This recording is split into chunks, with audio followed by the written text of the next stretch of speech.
We got 2.3 million impressions across all of our channels in the first 23 days of 2023. This is what we did differently. Historically, we've never really done much with video, especially on YouTube, because I'm more of a podcaster. So for the last 5.5 years, we released over 800 episodes on the podcast, which is primarily audio. And then when COVID came around, we just stuck with Zoom interviews. This year in 2023, we really decided that YouTube was going to be the thing that we're going to tackle. And as we scripted this video, we weren't even quite to 1 million views. And that was 2 or 3 days ago. And now we're almost at 1.5 million views on the YouTube channel that we just started posting consistently on. And our subscriber base went from a couple hundred to over 1,000 in that same period of time. So there's a couple things that we've been doing differently that I wanted to put together, because a lot of people have been reaching out and asking, why our content's really been hitting recently in the last couple of weeks. So here's a couple of things we've been doing. Number one, the other day I had Cannell over to my studio, and Sean is a master of YouTube. He's been dedicating his life to YouTube for the last few years. They do a ton of different stuff with his company Think Media. They teach people YouTube channels. He's a couple million subscribers across his channels. And so I had him over to the house. We're talking about YouTube. We're talking about short form video and content and long form video and all these other different things.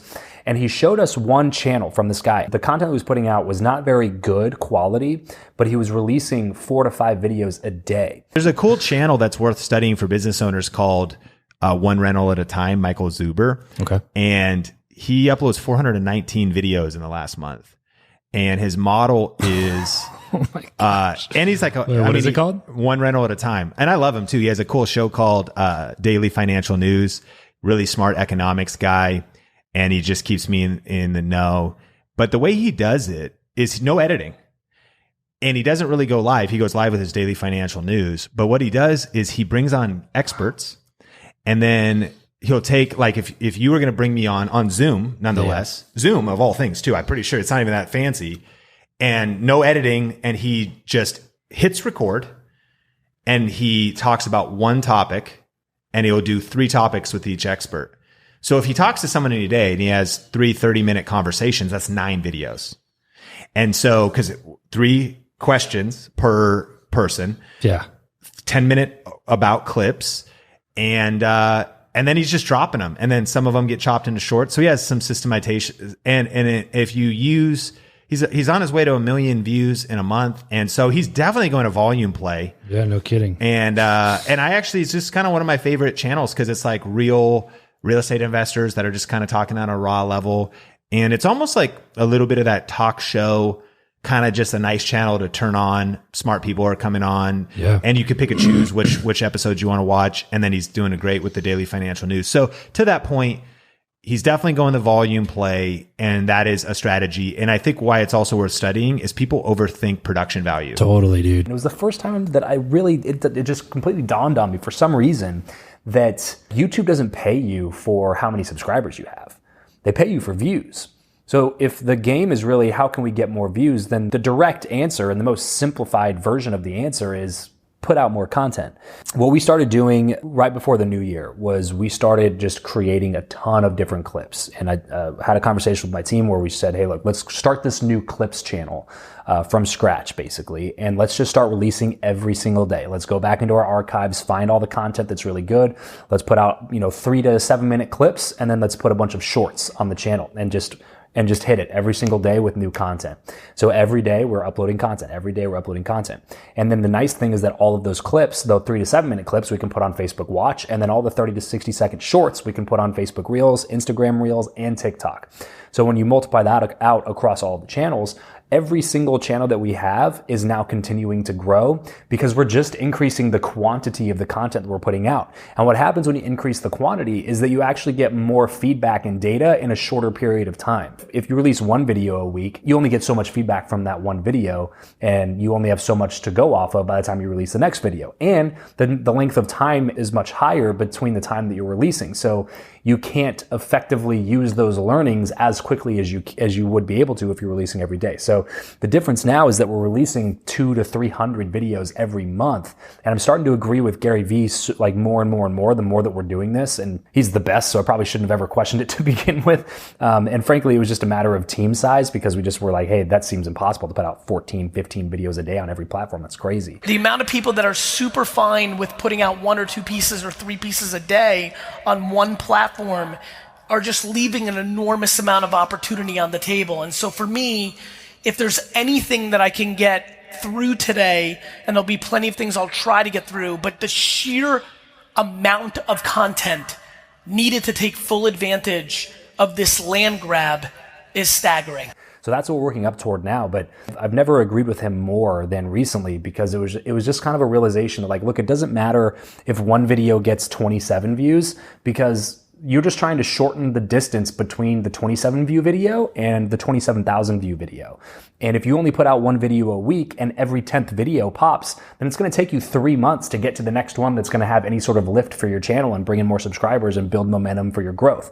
So it only makes sense if we're releasing 200, 300 videos a month that we have videos popping on every platform every other day at this point. We had a Facebook reel that is at, I think, 1.8 million views as of this recording. We have a YouTube video that's at 1.3 million views as of this recording. We have several Instagram videos that have north of 20,000 views, some of them over 100,000, 150,000 views, which is rare for us on Instagram. And I'll tell you why in a second. And then even on TikTok, our base level is going up. The majority of the recent TikToks we've released, the minimum view count that it gets is up over 1,000, when before it was at 100 or 200 or something like that. And then we've had, I don't know, 7 to 10 videos on TikTok in the past 30 days that have reached over 100,000, a couple of them at 300,000, 250,000. Our overall impression account across all of our accounts is up on an exponential level, not just an incremental level.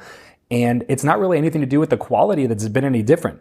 It's just that we've kept the quality up and we've dramatically increased the quantity. The algorithms like us better. YouTube is suggesting our videos more often. When you look at your analytics and look to see where your views are coming from, a lot of our views are now coming from YouTube recommending the video to other people. So now YouTube's liking our content more, which means it recommends it to more people. TikTok likes our content more, recommends it to more people. Every other platform is continuing to grow just from a straight up quantity perspective. So the answer really for us became how many videos can we release and how quickly can we get to the data? So if we can release 5 videos in a day, then we can examine data on 5 videos in a 6-hour period instead of looking at 5 videos over a 30-day period. And the learnings that we have in between that type of volume allows us to tackle the next day's content with a little bit more insight than we were the previous day. So it's an exponential learning curve when you start releasing content that often. So the first thing, and really probably the biggest driver and the most simple way to say it, is that we're releasing daily. And then thumbnails on that side too, is that whenever we're releasing videos, we have 2 or 3 thumbnails created for every video that we put out. And if the video bombs in the first 1 or 2 hours of releasing, we swap out the thumbnail, we swap out the thumbnail, we swap out the thumbnail. And that by itself has taken some videos to go from like, hey, it was going to get 37 views, and now it got 2,500 views. And we wouldn't be able to have that kind of data either if we didn't have the type of volume that we're releasing. So that's the first thing. The second thing is what I was kind of referring to earlier on Instagram, is that our Instagram engagement was really throttled the last few months because I got some bad advice from some different marketers, and I took responsibility for myself and paid for some marketing services that basically brought in a very large number of bot accounts into my follower base. So I hired a VA in December and basically said, look, I want you to go through all of my followers. We had like 93,000 followers or something like that on Instagram. And I said, remove every bot account that you can find. And over about 3 or 4 weeks, that person worked and got the following down to about, I think it's right around 44,000. So almost 50,000 fake bot accounts we removed from our Instagram account. And so what happens is when you release a video or a picture on Instagram will show that piece of content to a small percentage of your follower base. And then based on the engagement from that small percentage, it'll take that content and start showing it to more people based on if they liked it, if they watched it, they engaged with it. So if the majority of your following are bots, which a lot of you out there watching this are the same way that I was, and I know this to be true because I have a lot of behind the scenes information from different people, you're going to struggle with the same thing that I was struggling with. And then what you're doing to make up for it so that you can keep up appearances is you're probably buying a ton of likes on your posts. So you probably are getting, if you're buying 1,000 likes a post, you're probably getting 1,036 likes or 1,024 likes. And really what's happening is the only likes that you're getting is the 24 or the 36, but people think that you're getting more than you're getting because you have a large follower base that you paid for and you have large like numbers that you paid for. And then you're in some bullshit engagement groups that comment like, wow, or fantastic with a bunch of flower emojis on your post. And the bottom line is that that might fool some people, but it doesn't fool the people who actually know what real engagement looks like. And so I just got to the point where I was like, look, I'm just going to start from scratch and just say, look, people might look at my stuff and think, oh, this guy's, full of shit because his content doesn't get that many views and he's got this many followers and, blah, blah, blah, all the reasons that I told myself it wasn't possible before. But at the end of the day, the bottom line is full engagement of the audience is what matters. And so we hired this VA. They came in, they removed 50,000 fake followers from the account. We don't buy any sort of traffic or anything on Instagram unless it's actual Instagram ads or shout outs from real accounts that are actually that we can do collaborations with and things like that. So we took Instagram all the way back down and our engagement plummeted for a while. And right now is just now when we're seeing it beginning to start stacking up again, where it's all of our videos before were getting at least 1,500 to 2,000 views. And then when we removed those followers, what happened was Instagram was like, oh, your content must be terrible because you lost 45,000 followers in a month net, right? We gained 5,000, but we lost 45,000. And so they stopped showing our content. So our content went down where it was oh, we're getting 300 views a video, 200 views a video, 500 views a video. But then every once in a while, we'd get a video that was just too good where it would just pop. And it was oh, we got 24,000 on that one. We got 18,000 on that one. Or we would collab with a guest on my show and we get 170,000. We get 44,000.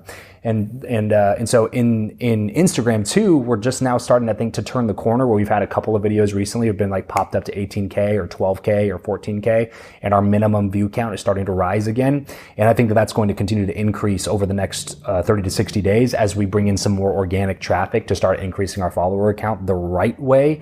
And then we're just really, really focused on engagement. What type of content can we create where we're going to get comments? And then when I'm in the comments, I'm not just commenting prayer hands emoji.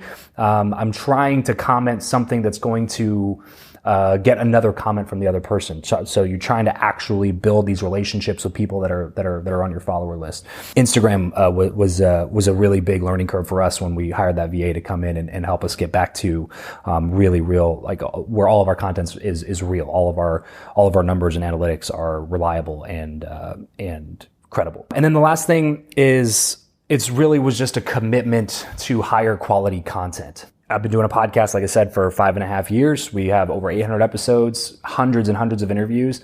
And I would say 90% of the interviews I've ever done were over Zoom or back in the day on Skype, which will tell you when I started podcasting.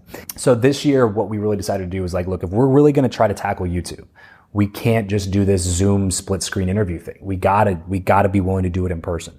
So the biggest, I think, differentiator for us this year, especially in terms of growth of our content, has come from being willing to do the in-person interviews. And not just because it's in person, but because the content that we can create from the videos that we're creating is so much higher quality than the rest of the content that all of our guests are doing on other people's shows. So 50% at least of the guests that we've interviewed so far this year, which has been, somewhere around 30 in the last 45 days, about 50 to 60% of them have asked us for the content from the interview so that they could share it, because it just looks that much better than all the other interviews are doing, because they're doing 6 interviews in a day, but they're all on Zoom.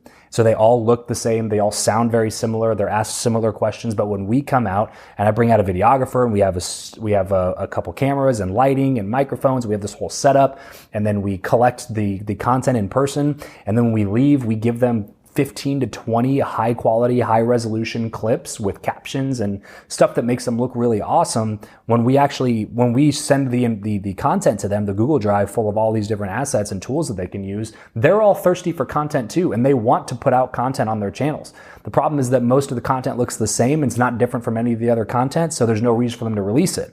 But when we create something like this for them now, it becomes this asset that we don't have to beat them over the head with emails asking them to share the content. They just want to share it because it looks good and it sounds good and it makes them look good. And they want to share with their audience because it helps them actually share their story a little bit more. So the commitment to higher quality content and the commitment to higher quantity of that quality content, I think combined is what's allowed us now to be able to have all of our content channels, every single one of them, increase in the last 30 days. So whenever I'm having this conversation with somebody, I'm just like, look, you just have to start, and you have to trust that it's going to happen at some point. And that's probably the most difficult part for anybody watching this right now, is that, we all have other things to do. We all are busy, especially if you're an entrepreneur and you have a business, you got a family. There's always things that are going to take up your time. But if you do this one thing and you commit to doing it for a long period of time, I think that the results are going to be unmatched compared to all the other things that you're doing.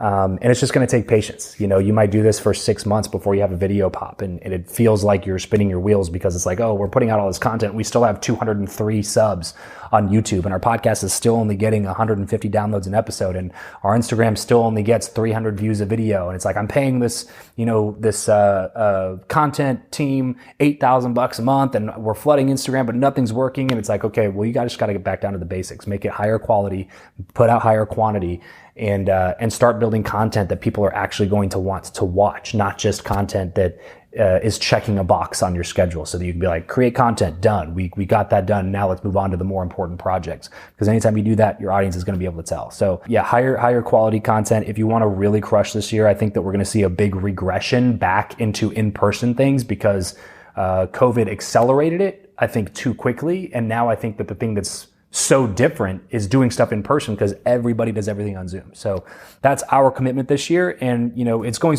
pretty well so far, which is why we're making this video, because we frankly had a lot of people reaching out about this. And I know everybody says that, and most of the time it's BS, but this time we really did.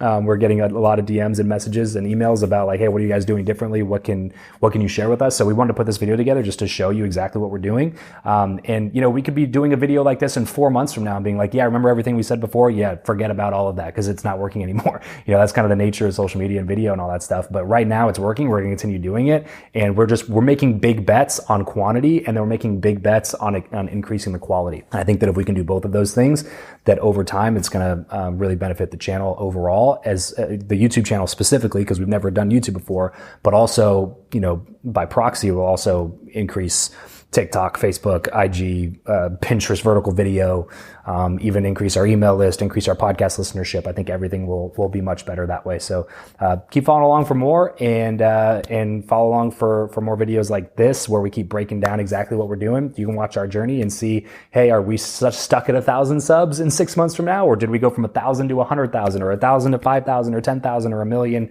We'll see what happens. But we have had some people reach out to or comment on our YouTube videos and be like, well, how is this such high quality but nobody's watching it? And the answer to that is that just been podcasting for so long, we never focused on any of these other channels. So hopefully we'll continue to get some support from amazing people like you that are watching this video right now. So if you found some value in this, hit that like button, subscribe, leave us a comment, and we look forward to chatting real soon. So thanks a lot. Peace out. Catch you on the next one.